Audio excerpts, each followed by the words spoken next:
Let's bring in Jeff Passan. He is busy man covering baseball. ESPN senior baseball insider had the big news that Aaron Judge is staying put. How close was this that Aaron Judge was going to leave the Yankees? I think until the Yankees bumped up their offer at the end, Aaron Judge was very close to being a San Francisco Giant or a San Diego Padre. And the fact that the Padres, Dan, came in at the last minute and put a very big number on the table. They had been in on Trey Turner for $342 million, and he turned that down to go to Philadelphia for 300 million. They were doing the same thing with Aaron Judge, and they wanted to put him in a lineup with Fernando Tatis Jr. and Manny Machado and Juan Soto, and build this absolute juggernaut. And instead, in the end, Aaron Judge said, "I want to be a New York Yankee," and that's been the lingering question throughout this whole free agent process. How much does Aaron Judge want to be a New York Yankee? The answer, it turns out, is a lot. Yeah, I just wondered about this, that it felt like the Yankees were betting on him not having a great year last year. And now they're betting on him having great years for the next 9 years. Help me understand that rationale. Yeah, not much understanding the rationale. I suppose it's some prisoner of the moment stuff where he's coming off a 62 home run season where he won American League MVP, and it's impossible to deny it. But as a business, it's a pretty hard thing to swallow when you make an offer for $213.5 million later, $213.5 million, and 6 months later, you're paying $150 million or so on top of that. If the New York Yankees had gotten $300 million in spring training when they were first discussing things with him, this deal's done, and they saved themselves quite a bit. But that's the price. That's the risk that you take in these contract negotiations. And I think in the end, the Yankees are happy that Aaron Judge is going to be in their uniform for the rest of his career if he is a start to finish Yankee, like Derek Jeter.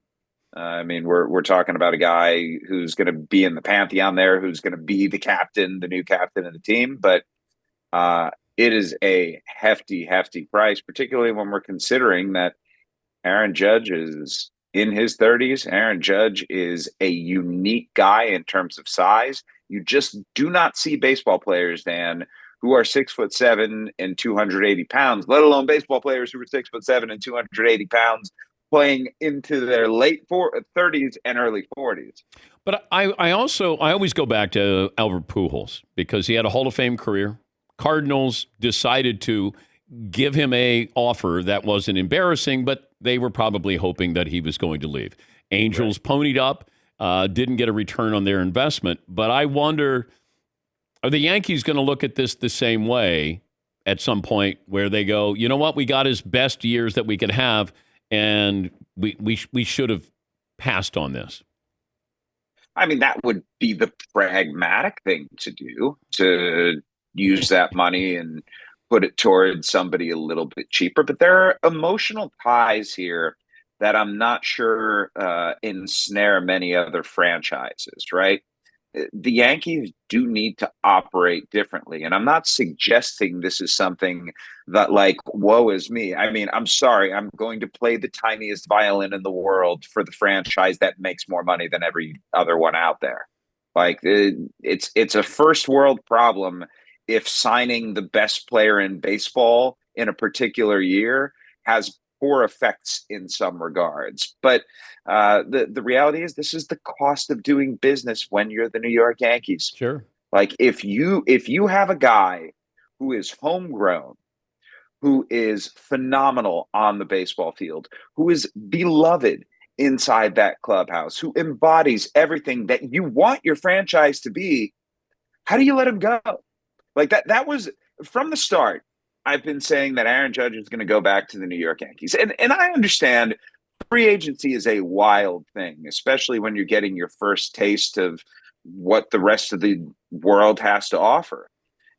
But my calculus on this wasn't that Aaron Judge is going to choose the New York Yankees so much as the New York Yankees, because of all of those things that they purport to embody, cannot possibly let Aaron Judge go because he is quintessentially all of them. Jeff Passan, ESPN senior baseball insider. If I said you could have Trey Turner or you could have Aaron Judge for the next 9 years, 10 years. Well, that's a tough question to answer, and I'm sorry to equivocate here a little bit, but what could I do with the rest of that money? Like, who else could I go out and get with it? I'd like to think if I were a general manager, I might take a little bit more portfolio based approach than pay guys like Oh, into their just 40s. answer the question, Jeff. Come on. Carlos Correa. Well, I wonder about Carlos Correa because I thought the Giants were hinting that they were getting Judge and Correa. And then I wonder about the Dodgers. At what point do the Dodgers go, wait a minute, free agency started? We're going to take that guy. Are the Dodgers, and I think the Dodgers were in on Verlander as well. So what are the Dodgers doing? Signing Shohei Ohtani. Next year?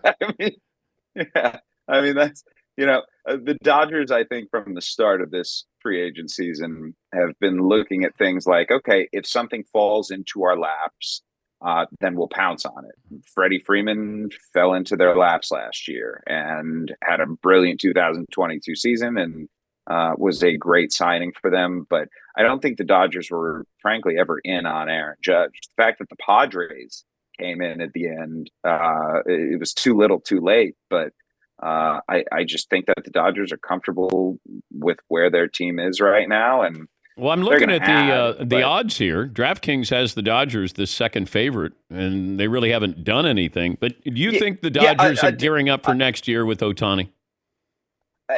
I think in terms of big spend, that's probably the play. So at the winter meetings here, you walk around in the lobby, and there are baseball fans everywhere, industry people, and a Dodgers fan came up to me yesterday. He's like, "Yo, Jeff, what are the Dodgers going to do?" I was like, "Yeah, I'm not sure they're going to do a whole lot." He's like, "So this is a rebuilding year?" And I was like, "Dude, they won 111 games last year. They're not rebuilding. They're reloading." Yeah. Like, what are the expectations here? I understand. I'm so sorry. The last time you won a World Series was 2020. That's forever. That's forever ago. Were the Mets smart to let DeGrom go? I don't think letting the most talented pitcher in the world go is necessarily ever a smart thing. But I think when it's $185 million over 5 years for a guy who's got a ton of injury risk, that it's a practical thing, especially when you can, Justin Verlander at his peak and Jacob deGrom at his peak. I mean, Verlander's 95% of what deGrom is at that point, and you get him on a shorter term deal. The average annual value is a little bit higher, but the Mets, there's a $90 million delta between what Verlander got and what deGrom got. And if they can take those $90 million and put them towards something else and make them a more well-rounded team. I mean, don't get me wrong. The Mets are not ever going to be criticized for lack of spending. Their competitive balance tax payroll right now, Dan, is around $298 million. There is a CBT threshold that is nicknamed after their owner. You spend a lot of money when a tax gets named after you. And they are over the Steve Cohen tax threshold right now. And every dollar they spend from this point forward is going to be taxed at 90%. So when they signed Jose Quintana today and went over, half of Jose Quintana's contract is going to be taxed at 90%. They go out and sign Kodai Senga. Let's say he's a $20 million a year guy.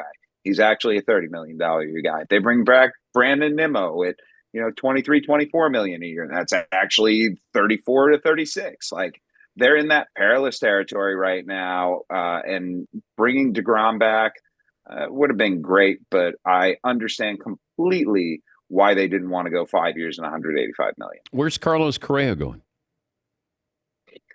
I mean, San Francisco makes the most sense at this point, does it not? The Giants lost out on Aaron Judge, and they need somebody around whom to build that franchise. But I don't want to discount the Minnesota Twins. He liked playing in Minnesota. Minnesota absolutely loves him, and I think I'm not going to say it's a two-team race necessarily, but those are clearly the two best suitors for him right now. Great to talk to you as always. Thanks for spending some time, Jeff. You look like a handsome lumberjack today, Dan Patrick, and I am totally here for it. Wow, I like that shirt. That shirt, it's beautiful. I can't tell if it's lumberjack or Wendy's tablecloth, but I'm going to go with lumberjack. I think it's called badass. I went into the store and I said, you got badass flannel? And they said, right over here, sir. And by the way, some of my members in the audience say that you've got Steve Garvey hair, and that's a big compliment. That is an enormous. I was in the lobby yesterday, and a tiny child came up to me. It was a true story, and said, "Can you touch your hair?" And I'm pretty sure that he didn't want to touch it himself because he was afraid he would cut his fingers on it. So it was, wow, very nice. Steve Garvey hair. Congratulations. I'll take it. Yes, you will. Thank you, bud. That's Jeff Passan from the Mothership joining us from the winter meetings in San Diego.